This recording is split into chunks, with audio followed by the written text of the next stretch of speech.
साहब दावा ये समाजवादी पार्टी का कि पूरा अल्पसंख्यक वोट बैंक उनके साथ रहेगा और उसके दम पर 80 सीटें जीत जाएंगे। आपको लगता है ये? एक मिनट शादाब, अपराध हुआ मैं बता दूंगा। ठीक है। ये अरे भाई मनोज भाई सुन लीजिए। अब देखिए, बहुत ही स्पष्टता के साथ एक बात मैं कहूंगा कि अभी लोग परिभाषा बता रहे थे, तो जो एनडीए है उसकी परिभाषा है नफरत, धोखा और अराजकता, जो देश को पिछले 9 सालों से लगातार मिल रहा है और देश की जनता उससे आगे बढ़ना चाहती है। लेकिन अखिलेश यादव जी जो लेकर के आए हैं, जो उन्होंने कहा है पीडीए, वो पिछड़ा और दलित अल्पसंख्यक नहीं है, वो है परिवार of Dimple and Akhilesh company.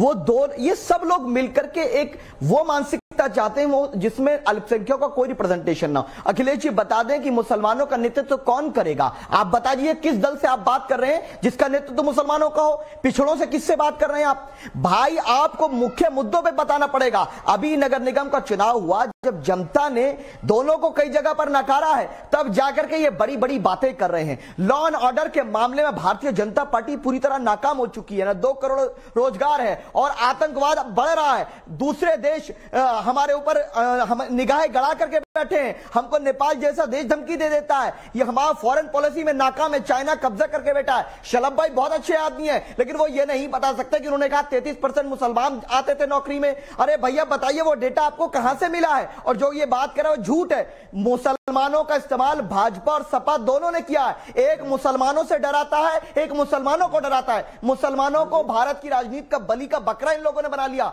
लेकिन मुसलमान अब जाग चुका है। अपनी राजनीतिक हिस्सेदारी के लिए शिक्षा, स्वास्थ्य और रोजगार के मुद्दे पर हम लड़ाई लड़ेंगे। और अखिलेश जी आपको बताना पड़ेगा कि मुसलमानों का नेतृत्व के लिए आप किस। अब लीजिए, ये तो खिसक रहा है, मामला उल्टा पड़ गया मनोज काका जी। तो हम आपको ये मामला उल्टा पड़ गया। कह रहे हैं अल्पसंख्यक मुसलमानों का प्रतिनिधित्व आपकी पार्टी में कौन करेगा? क्या बर्क साहब करेंगे जो हर दिन आए कुछ ना कुछ बोलते रहते हैं जिस पर आप लोग जवाब नहीं दे पाते? या एसटी हसन करेंगे? कौन करेगा भाई?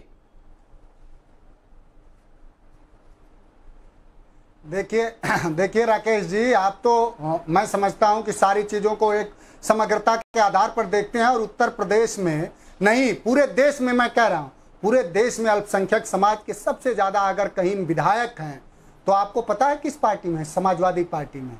आप अल्पसंख्यक की बात करेंगे, हमारे नेता नहीं तो शायद आप कह रहे हैं उनको नहीं प्रतिनिधित्व दिखाई दे रहा है आपकी पार्टी में। इनके जैसे लोग आवाज उठा पाए तो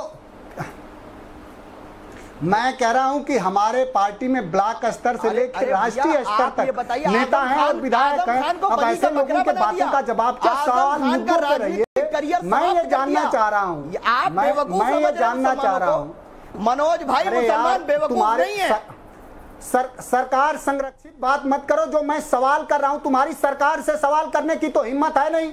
आ गए फालतू बात कर रहे हो। सरकार से तो सवाल कर नहीं सकते। ये तुम्हारा सरकार के प्रति समर्थन दिख रहा है, पैसे लेके बैठ गए हो। क्या करना? चुप रहो। अरे बलि का बकरा आजम खान पर हमारी नहीं। हाँ, मुसलमान की हिम्मत कहाँ है? मुसलमान को तो आजम खान बना के बलि का बकरा बनाया जाता है। हमारी हिम्मत कहाँ है? हमें तो सपा वाले भी मारेंगे। आप मुजफ्फरनगर में हमारे बच्चे मर रहे थे, वो नंगा नाच हो रहा था। बात करो, नंगा नाच देख रहे थे हमारी लाशों पर। आप हमारी हिम्मत देखना चाहते हैं? अरे हमने आपकी पार्टी को नहीं, एक मिनट में बीच में आता हूं। मनोज काका जी ऐसे शब्द नहीं सर, प्लीज सर नहीं। आप नेशनल टेलीविजन पर बैठते हैं। मनोज काका जी आप लंबे समय से डिबेट में आ रहे हैं सर, ऐसा नहीं अच्छा लगता है। आप किसी को पलट कर भाई ये शब्द आपके लिए इस्तेमाल करें तो फिर नहीं अच्छा लगता है सर नेशनल टेलीविजन पर ये सब बातें। मनोज काका अरे 2 कौड़ी नहीं, बिल्कुल नहीं है। नहीं कोई, मैं आगे बढ़ता हूं, कोई ऐसी बातें नहीं। दोनों लोगों की आवाज डाउन करिए, दोनों लोगों की आवाज डाउन करिए। मनोज काका जी और शादाब, मैं आप दोनों लोगों से कहता हूं सर, कोई एक दूसरे के लिए गलत शब्दों का इस्तेमाल नहीं करेगा।